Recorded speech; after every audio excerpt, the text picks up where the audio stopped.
কি হলো, ছাড়ো হয়নি তোমার? হ্যাঁ, এই তো হয়ে গেছে। আসলে তুমি তো অফিসে চলে যাও, সারাদিন বাড়িতে থাকো না, আমার তো খুব একা একা লাগে, তাই তোমাকে একটু খাতির যত্ন করে দিলাম। ঠিক আছে? আচ্ছা ঠিক আছে, তাহলে থাকো। হ্যাঁ, আর ঠিক মতো খাওয়া দাওয়া করে নিও, ঠিক আছে? আচ্ছা, তুমি দেখে শুনে গাড়ি চালিও। ঠিক আছে? আচ্ছা ঠিক আছে। হ্যাঁ, আচ্ছা ঠিক আছে, বাই বাই।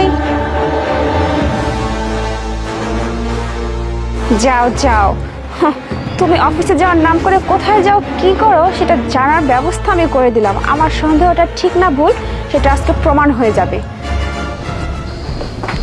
প্রিয়া। আরে কি ব্যাপার, তুমি চলে আসছো? হ্যাঁ, আমি চলে আসছি। নাই, তার মানে আমার সন্দেহটাই ঠিক। হ্যাঁ, আরে কি হলো? না কিছু হয়নি, তুমি অফিসে গেছিলে তাই না? হ্যাঁ গিয়েছিলাম, আজকে এমনিতে শরীরটা খারাপ, তাই ভাবলাম চলে আসি। চলো বাসায় যাই, কোথাও যাচ্ছিলে মনে হয় তুমি। আচ্ছা। চলো বাসায় যাই। আরে শান্তা, হ্যাঁ কি হয়েছে তোর?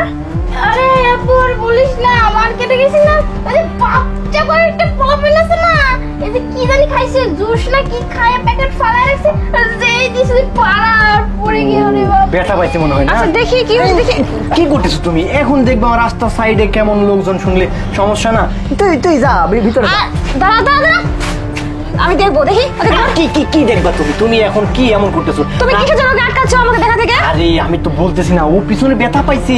কি কি লাগছে? ব্যথা লাগছে না? আসলে কি পড়ে গিয়ে ব্যথা পাইছিস নাকি অন্য কোনো কিছু নাকি? আরে না আপু, তোরে তো বললাম মার্কেটে গেছিলাম, তোরে বলে গেলাম না সকালে যে মার্কেটে যেতে, তাই দেখা আমার এখানে ব্যথা পাইছিস। কি কি দেখবা তুমি? এটা দেখার কোনো কিছু নাই তো, বুঝো না? ও ব্যথা পাইছে। তুই এক কাজ কর, এখানে দেখতে লাগলে মানুষজন রাস্তা দিয়ে কত কিছু, গেটের সামনে তুমি পরে দেখো। হ্যাঁ, আমি ডাক্তারের কাছে যাবি, আমি তোকে ডাক্তারের কাছে নিয়ে- ডাক্তার দেখাইছিস? ও, যা ভিতরে যা, ভিতরে যা। আরে এদিকে আয় শান্তা, আমি দেখবো, দেখি। এদিকে ঘুর। কি দেখবা তুমি? আরে আরে কি দেখবা? এটা তো পড়ে যাওয়ার ব্যথা না, এটা তো মনে হচ্ছে ছোট ছোট কোনো পেরেক বা কোনো কিছু ঢুকে গেছিল। পেরেক পেরেক লাগছে? ও এইবার তো মনে পড়ছে, অনেক কয়েকটা পেরেকও ছিল আর পেট ঠিক গেছে। হয়েছে, যথেষ্ট নাটক হয়েছে, নাটক বন্ধ করো সবাই। আমি সব কিছু জানি। কি জানো তুমি? কি জানি? তাহলে শোনো। কি ব্যাপার, এখন আসতেছে না, এত দেরি করতেছে কেন? বেবি, আমি চলে আসছি। এতক্ষণ লাগে আপনার আসতে? আরে বুঝো না, তোমার বোন তো আমাকে ছাড়তেই দেয় না, সেজন্য একটু দেরি হয়ে গেছে, বুঝছো? হয়েছে, আপনার নাটক বাদ দেন, প্রতিদিন একই করেন আর আমাকে প্রতিদিন এখানে দাঁড়িয়ে করে রাখেন। কালকে থেকে যদি ওয়েট করতে হয় না, তাহলে আপনার সাথে কথাই বলবো। আরে না, এত রাগ করলে চলবে? তোমার এই সুন্দর চেহারাটা না রাগ করলে একদম খারাপ দেখা যায়। তুমি এরকম হাসি মুখি থাকবে, চাঁদের মতো মুখ, জান তোমার। আচ্ছা শোনো, আজকে তাহলে আমরা কোথায় যাচ্ছি? আপনিই বলেন কোথায় যাবো আজকে।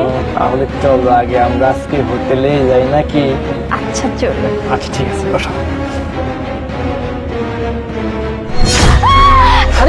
কি হলো?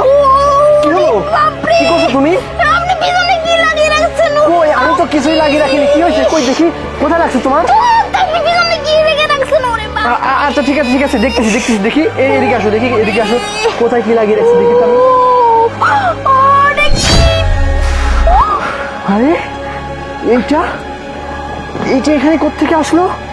এই আপনি কি নাটক করতেছেন? তার মানে আপনি দেখেন না? আরে না না, আরে জান শোনো শোনো, আমি কেন, প্লিজ তুমি রাগ করো না, আমি কেন এটা লাগাবো?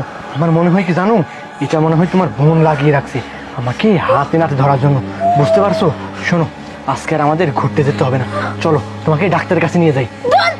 আমি আপনার সাথে যাবো না, আমি একাই যাচ্ছি। আচ্ছা ঠিক আছে, শোনো শোনো শোনো শোনো, তাহলে বাসায় যাও। হ্যাঁ প্রিয়া, তাহলে এইটা করলো আমার সাথে? না, ধরা খাওয়ার আগে আগে বাঁচতে হবে। এইটা হিট। আমি ইচ্ছা করে তোমার গাড়ির পেছনে প্যারাগুলো রাখছিলাম। আমি অনেক আগে থেকেই জানতাম যে তুমি কারো না কারোর সঙ্গে সম্পর্কে জড়ায় আছো, কিন্তু কার সাথে সেটা আমি ধরতে পারতেছিলাম না। হাতে নাতে ধরার জন্য আজকে আমি এই ব্যবস্থা করে দিয়েছিলাম। হাত দেখো কি সুন্দর, হাতে নাতে ধরেও ফেললাম, তাও কি না আমারই বোনের সঙ্গে। ছি নয়ন, তোমার তো একবার ভাব, একদম চুপ, তুমি কোনো কথাই বলবে না।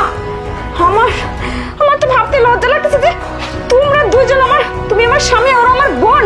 হ্যাঁ, ভালো কথা, খুব ভালো কথা, যেহেতু তোমার ঘরের বউদে হচ্ছে না, একদম চুপ। অন্য কাউকে প্রয়োজন, তুমি তাকে নিয়ে থাকো। তোমার মুখটা আমি কোনোদিন দেখেছি না। আর ডিভোর্স লেটারটা সময় মতো, কি বলো তুমি? যে পুরুষের এক নারীতে হয় না, সেই পুরুষের সাথে আমি থাকতে চাই না। শোনো, এই প্রিয়া শোনো।